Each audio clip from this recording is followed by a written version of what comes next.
കൊട്ടാരക്കര ഗണപതി ക്ഷേത്രത്തിലെ കൃത്രിമ കരിപ്രസാദ നിർമ്മാണത്തിൽ ഇന്ന് ഭക്തജന പ്രക്ഷോഭം.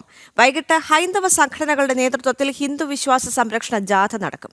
ഹിന്ദു ഐക്യവേദി സംസ്ഥാന വർക്കിംഗ് പ്രസിഡന്റ് വത്സൻ തില്ലങ്കേരി നാമജപയാത്ര ഉദ്ഘാടനം ചെയ്യും.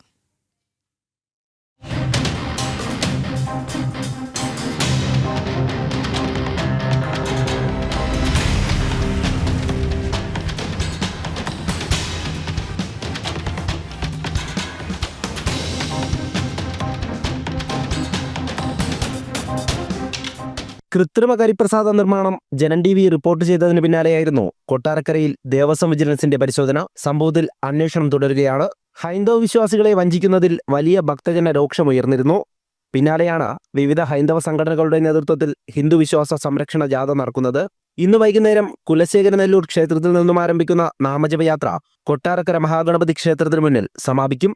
ഹിന്ദു ഐക്യവേദി വർക്കിംഗ് പ്രസിഡന്റ് വത്സൻ തില്ലങ്കേരി വിശ്വാസ സംരക്ഷണ ജാഥ ഉദ്ഘാടനം ചെയ്യും. കൊട്ടാരക്കര ഉൾപ്പെടെയുള്ള ദേവസ്വം ബോർഡ് ക്ഷേത്രങ്ങളിലെ അഴിമതിക്കെതിരെ നിരവധി ഭക്തരാണ് നാമജപയാത്രയിൽ അണിനിരക്കുക. കരിപ്രസാദ നിർമ്മാണത്തിൽ മാത്രമല്ല, ക്ഷേത്രത്തിൽ അടിമുടി അഴിമതി നടക്കുന്നതായാണ് ആരോപണം.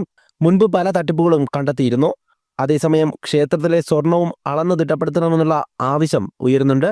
വിജിലൻസ് പരിശോധനയിൽ ക്ഷേത്രത്തിന് സമീപത്തെ വാടക വീട്ടിൽ നിന്നും ദേവസ്വം കെട്ടിടത്തിൽ നിന്നും കൃത്രിമ കരിപ്രസാദ നിർമ്മാണത്തിന് ഉപയോഗിച്ച വസ്തുക്കളുടെ സാമ്പിൾ ശേഖരിച്ചിരുന്നു. നിലവിൽ ക്ഷേത്രത്തിലെ ജീവനക്കാരുടെ ഉൾപ്പെടെ മൊഴി രേഖപ്പെടുത്തി വരികയാണ്. സംഭവത്തിൽ കേസെടുത്ത് സുതാര്യമായ അന്വേഷണം നടത്തണമെന്നതാണ് ഭക്തജനങ്ങളുടെ ആവശ്യം. ജനം, കൊല്ലം.